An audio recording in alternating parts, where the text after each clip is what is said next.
In our last video, we talked about how Anansi captured for impossible creatures in order to win every story in the world from Nyame, the sky god.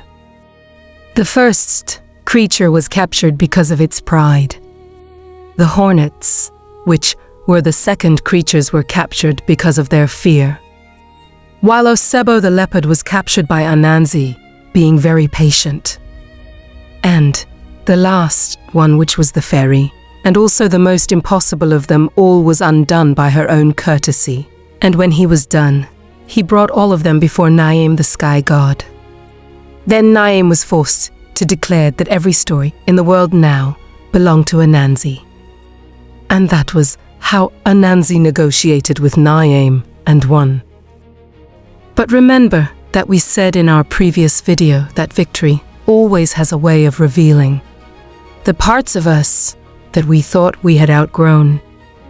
And in this video, we are going to tell you the thing he did that humbled even the gods. And also how his story traveled to other countries during the transatlantic slave trade.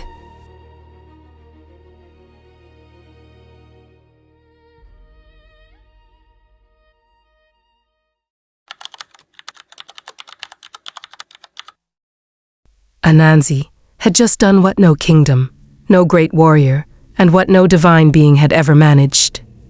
He owned every single story in the world.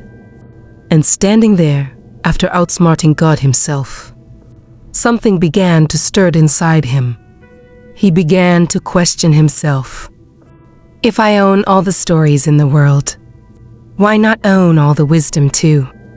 Mind you, this was the same Anansi who had just proven that intelligence was the most powerful force in existence. But winning had done something to him. It had fed his pride. And we know that pride, even in the wisest of beings, has a way of becoming its own kind of blindness.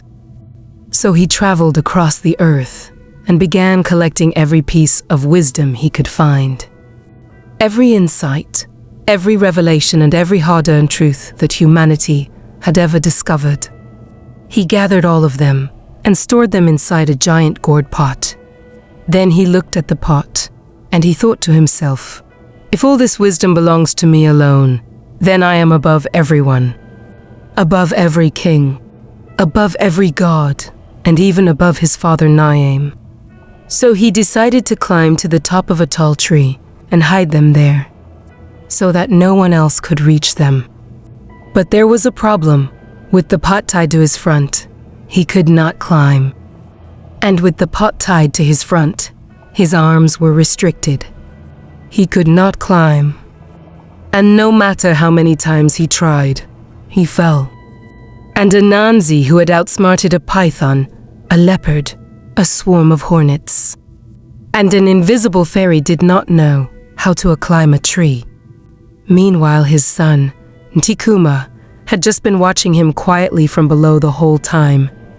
Then the boy said to his father, "Father, put the pot on your back instead of your front. Then your arms will be free." Anansi stopped. He looked at his son. Then he looked at the pot. And in that moment, despite holding every piece of wisdom in the world, he understood something that none of those wisdoms had taught him. He had just been outsmarted by his own child. Anansi did not hesitate. He took the pot that was containing every piece of wisdom that had ever existed, and he threw it from the tree. It shattered, and wisdom scattered across the entire earth. Every family and every mind that was open enough to receive it. And that is why wisdom does not belong to a single person. That is why any person, from any background and in any corner of the world, can be wise. Because Anansi, who had just won everything, decided to give them all away.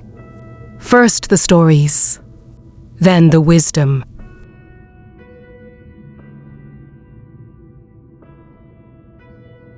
And in releasing it, he became greater than any king or god who had ever tried to own it.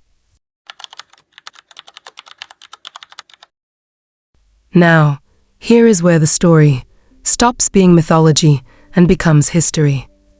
During the transatlantic slave trade, millions of Akan and West African people were captured, chained, and forced across the ocean.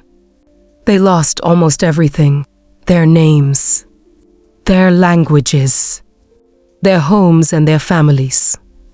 But they kept the stories, the same stories Anansi had won from Nyame, the same wisdom he had also scattered across the earth.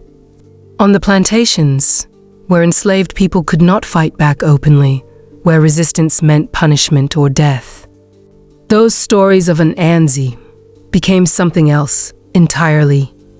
They became a weapon, the story of a trickster who always outsmarts the powerful, and the reminder that no matter what is taken from you, your mind would always belongs to you.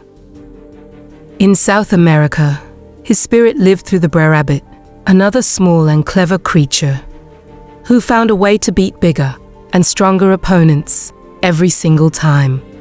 And in Haiti, his stories merged with the Voodoo tradition. You could see that the stories of Anansi did not just survive the Middle Passage. His stories also conquered it. And Anansi knew that from the very beginning. That is why he fought for the stories in the first place. Why does any of this matter today? Because most of us grew up knowing Spider-Man, the small, underdog hero who always uses his brains and webs to defeat villains that are physically stronger than him. But scholars who study mythology point to Anansi as one of the inspirations behind Spider-Man, and from buying every story in the world from God, to learning that he could not own all the wisdom to himself only. And then his people were taken across an ocean in chains, and they still carried his stories with them. This is the full arc of Anansi. Ambition, victory, pride, humility, and legacy. Anansi is a proof that African mythology is not a relic buried in history books. It is still alive. It is in the stories that you grew up watching and the characters that you loved. And if this video showed you something that you did not know, make sure you share it. Because every time someone learns about Anansi, a story always finds its way to someone who needed it. Next time, we explore Oya, the goddess of storms, death, and change. Subscribe so you don't miss it.